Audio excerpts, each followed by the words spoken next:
So with this week's episode of Attack on Titan, we're starting to see what the power of the people can do, and also we're starting to notice the cracks in the system that is this current government. Now this point in the arc is actually really interesting, and I forgot one of the major points in this where Hange and them just jump down, strike down the military police as the people look down and kind of discover the truth of what's going on. I just forgot about that moment, and it's so awesome to see that animated because it was such a badass moment in the manga.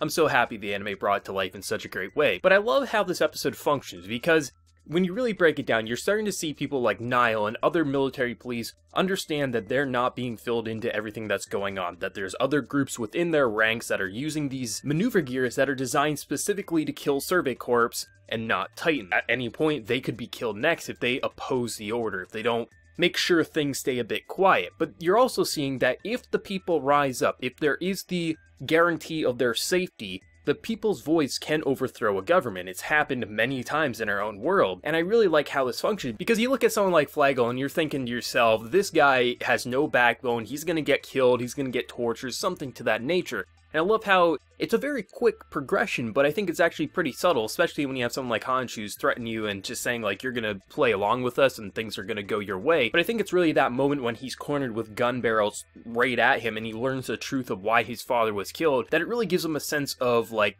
it gives him that boost of courage that he needs. And I love the moment where he just literally sits down on the dude who's been knocked out and says, I'm the boss now, I'm gonna keep you safe. But he's trembling and you can hear the uncertainty in his voice, but it gives you a sense and you can understand why people would follow someone like him, because he's saying, you know what, I'll keep you safe. My company is going to make sure that you don't get screwed over. And the power of the people, they even got some media on their hands.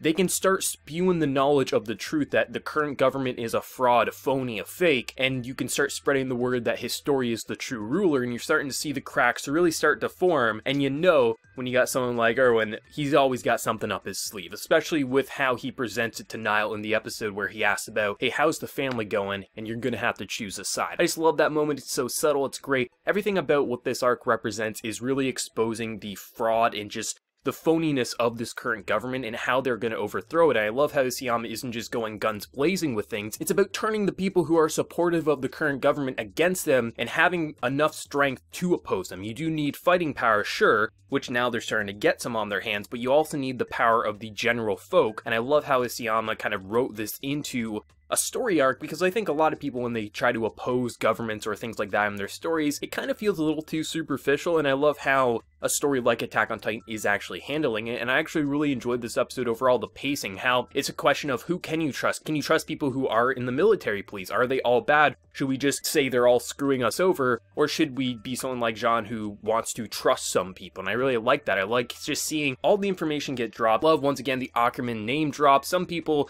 I guess, forgot what Mikasa's last name is. Mikasa Ackerman, Levi Ackerman, Kenny Ackerman. It's a big deal that a character shares the same last name as Levi and how their family name actually connects. It's a big deal, but I'm going to assume a lot of people ended up getting spoiled on Levi's last name by just Googling his name a couple years back, which is a little sad, but it is a big point in the manga. It made manga readers' minds explode when we learned Levi's last name. It was such a big moment, but nonetheless, I love how so many things are getting built. It's a lot of building blocks being placed, but the quest to get Eren, it's so important, but it's also even more important to make sure that this government does get overthrown, and you're really starting to see the cracks in the foundation kind of get brought up here, and I love it so much. I love how the anime just brings everything that I read to life in such a beautiful way, and it's the way the visuals, the directing, the music, and the voice acting, like Flagel's voice actor, the way he was trembling but also gave you that sense of courage in his last scene there, that's so well done, and it just blows it past the manga, in my honest opinion. I love this anime so much. It's one of my favorites for sure, but let me know what you're feeling on this episode down in the comment section below. Your theories, your speculation, whatever you're thinking, let me know down in that comment section. And before you leave, be sure to like the video if you did enjoy, and also be sure to subscribe to the channel if you happen to be new. So until next time, everyone, please take care and have a good one.